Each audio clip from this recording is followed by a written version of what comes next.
Okay, this is the 6th hive. This girl was born under duress. It's a 3-pound package. You hear the pop on there? That's a good sound right there.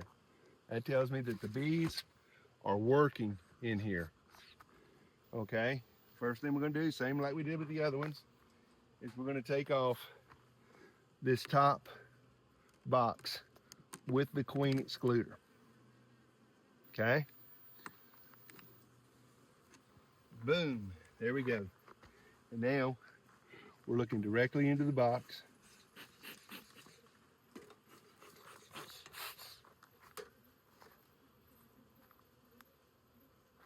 Give us a little more fire in here.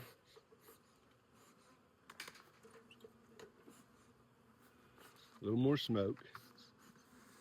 With this one, we may be moving these downhill some. All the bees are conglomerated up here on top. See there where they are?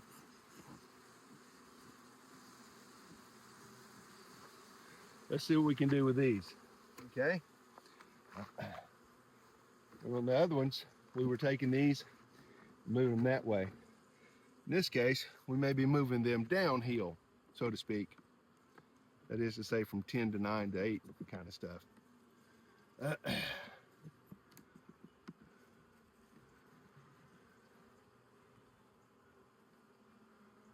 All right, we got just a good little old, that's a lot of dark in the comb. The comb, when they first make the comb, is always very clear. I'll show you in a minute. See how dark this is? It's just old. When they make it, it's a really pretty, I don't know, yellow tinted looking thing. And then as time goes on, it darkens up. It darkens up because the bees come in with dirty feet. Okay? See how light it is over here? And then how dark it is? As the bees track across it, they bring it in, their dirty feet bring it in. Okay?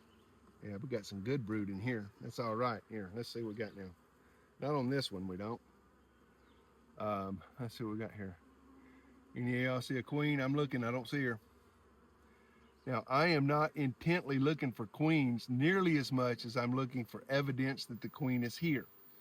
You don't have to see the queen every time you come into the box. Okay, that's a common misconception that people get. They think they've got to lay eyes on the queen. It is wonderful to see her, absolutely. But it's not an absolute necessity that I have to see her. I just need to see the proper young larva, and I'm looking and I'm seeing it in here. We've got the larva we need. We've got the young larva, we've got the cap larva. That's a good brood pattern right there. See that? Okay, look right there. On the bottom, we'll look right there and make sure those are not queen cells. Okay? We don't want a queen cell because we don't want her swarming. Okay, didn't find the queen on here. Not on that one. That's okay though. Like I said, we found the evidence that she's here. That's what matters. Okay? Now you see the difference in this hive and the last one, how docile these bees are? They know they've got a queen and they are content. Life is good. We have a queen. When they don't have a queen, one of the first indicators that your queen is gone is that a hive will become aggressive. They will swing across the yard and attack you. Sometimes and you're like, what did I do? What did I do? Well, you didn't do a thing. They're just not feeling good and they're feeling aggressive, and so they'll attack you. Typically only one, but you know, it might be 2 or 3. If it's more than that, you need to run like all get out.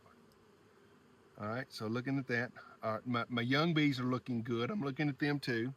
My young bees are looking good. That's one of the things you want to make sure of, is that your young bees are fully winged.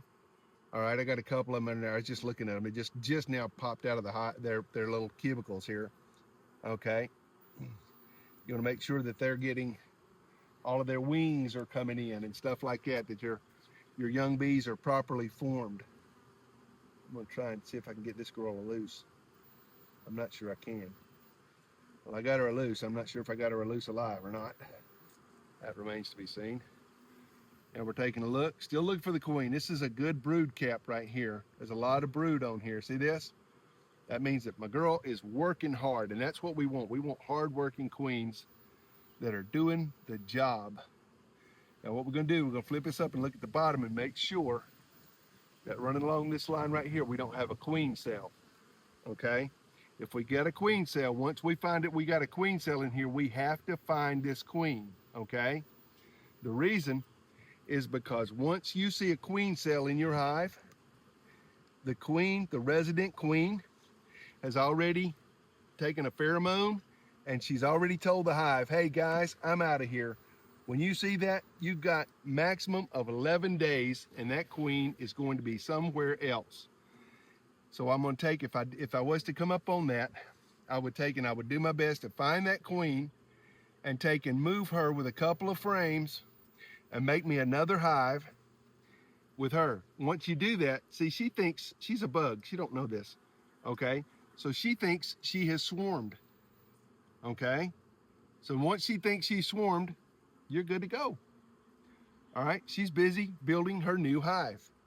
And that's what I want you to, want for us to all understand, is that when we're talking about swarming, more than anything else, I try to worry about my bees' populations, because if they overpopulate, there's my queen right here, okay? Look right under my finger, right there. That's her right there, okay? See how big and bulky she is according to all the little bees running around her like that? And then there she is, she's big. Now look, there's not any brood here. She's got, yeah, they got plenty of brood. Okay, I'm gonna put her back in and I'm gonna pull this away. I'm gonna seal this as best I can. And I'm just gonna pull this over so that I can protect her while I put the other ones back in. That was what I wanted to do. I've done everything I was looking to do here. I've got these, I've put these on the other side of her. Okay, I put 2 frames on the other side of where I found the queen. If she's working uphill, now we're working together once again. All right, well, that's what we've done in the bee yard today. If you like what we're seeing here, how about if you subscribe? Hit that subscribe button if you're on YouTube, the follow button if you're on TikTok or Facebook. If you've got any questions, you can ask me, rceskew@yahoo.com. That is that's my email, it's my personal email. All right, I'll be more than happy. I don't know everything, by the way, just in case you were wondering. I don't know everything, so I may not be able to answer your questions. I am not fixing to claim that I can answer all of your questions, but I'll tell you what I can do.